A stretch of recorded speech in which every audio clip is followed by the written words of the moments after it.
Guys, welcome back to my channel Faihas വണ്ടർലാൻഡിന്റെ പുതിയ വീഡിയോയിലേക്ക് എല്ലാവർക്കും സ്വാഗതം.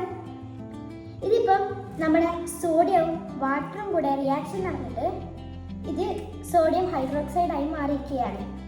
അത് ഒരു ബേസിക് ആണ്.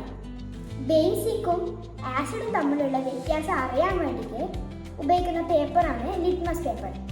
അത് രണ്ട് ടൈപ്പിലാണുള്ളത്, ഒന്ന് ബ്ലൂവും ഒന്ന് റെഡും. ബ്ലൂ കളർ ലിറ്റ്മസ് പേപ്പർ ഇതാണ്. റെഡ് കളർ ലിറ്റ്മസ് പേപ്പർ എന്ന് പറഞ്ഞാൽ ഇങ്ങനെയാണ്.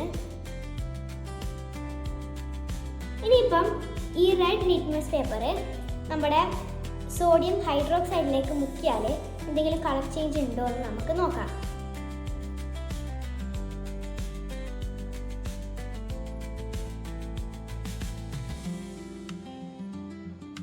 ഇതാ നോക്കി, നമ്മുടെ റെഡ് ലിറ്റ്മസ് പേപ്പർ ബ്ലൂ കളറായി ചേഞ്ച് ആയിരിക്കുന്നു. ഇനി നമ്മുടെ ബ്ലൂ ലിറ്റ്മസ് പേപ്പർ അതിൽ മുക്കിക്കഴിഞ്ഞാൽ എന്തെങ്കിലും ആവുമെന്ന് നമുക്ക് നോക്കാം.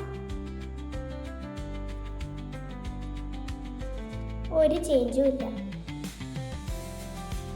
ഇതിൽ നമുക്ക് മനസ്സിലാക്കാൻ കഴിയുന്നത് റെഡ് ലിറ്റ്മസ് പേപ്പർ ബേസിലേക്ക് ഡിപ്പ് ചെയ്ത് കഴിഞ്ഞാൽ അത് ബ്ലൂ കളറിലേക്ക് ചേഞ്ച് ആവും.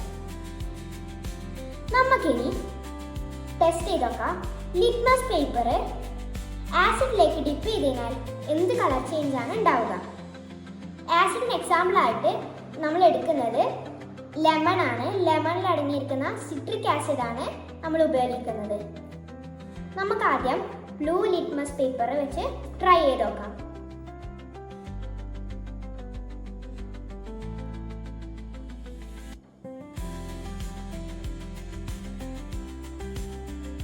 ബ്ലൂ ലിറ്റ്മസ് പേപ്പർ ഇതാ റെഡ് കളറായി ചേഞ്ച് ആയിരിക്കുന്നു. ഇനി നമുക്ക് റെഡ് ലിറ്റ്മസ് പേപ്പർ ഡിപ്പ് ചെയ്ത് നോക്കാം.